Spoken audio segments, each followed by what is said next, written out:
Okay, cutest thing ever in the history of the world. The chickies are hanging out with the bunny. Is that crazy or what? I wish I could get closer, but I don't want him to hop off.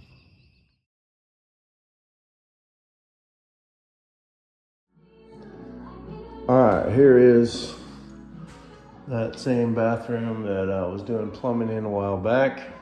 Ready to put the shower in. Got the water heater in up on a platform, so if it leaks, it doesn't flood the place. Slope the floor to the drains, and away we go. All right, I'm doing an update on the chicken coop that was built over a year ago now. And the pump system that I put in, still working. Had to replace the pump once. Other than that, it's still working good. Water runs off the end of the thing, fills the barrel up. The sun hits the solar panel over here. Pumps the water up into the container, fills the container up. Once it gets full, it overflows back into the barrel. So it pretty much takes care of itself. And this coop is looking like it's in really good shape. I put timbers on the bottom there to help keep the animals from digging under, and that's worked really good. And bedding is holding up really nice inside there. So anyways,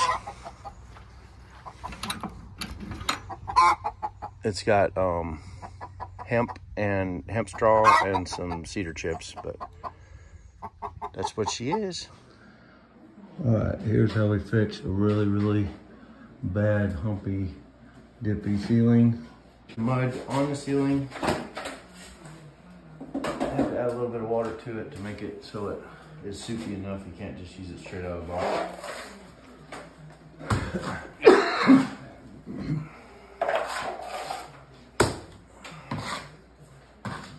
You get it all wet.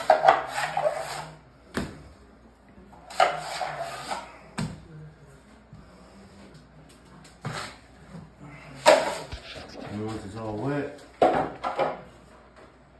going to take a paint shield and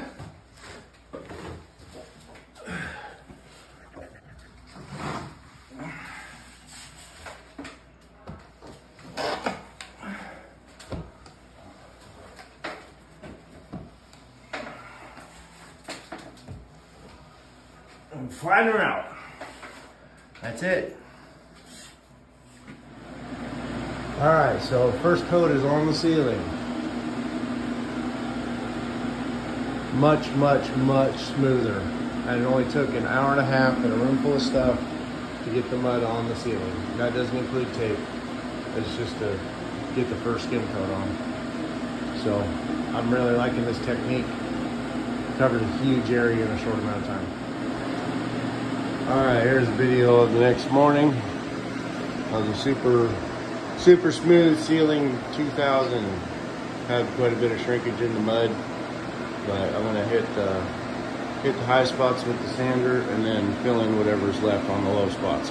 But man, that really flattened a lot out in a short amount of time for as bad as that ceiling was.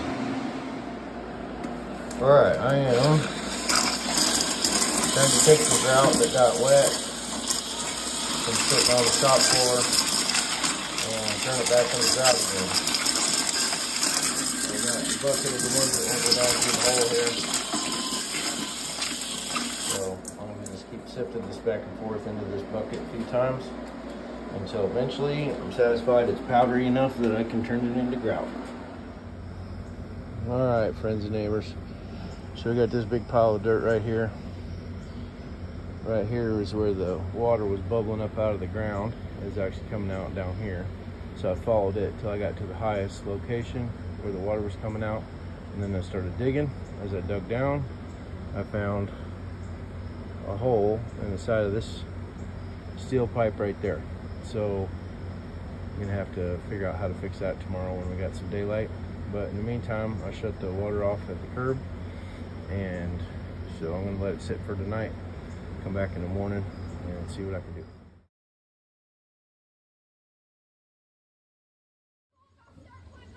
All right, meanwhile, back at the hole, took a screw and a neoprene washer off of a roof, and tighten the screw up against that neoprene washer until the leak stopped. And we've got a temporary fix now because I gotta go do some stuff and don't have time to do a complete fix. Probably gonna need a water line replacement based on the fact that this pipe's already etching out in multiple places, but at least we got it temporarily fixed so we can turn the water back on and get the homeowner back in so they can flush their toilets and stuff. All right, bye.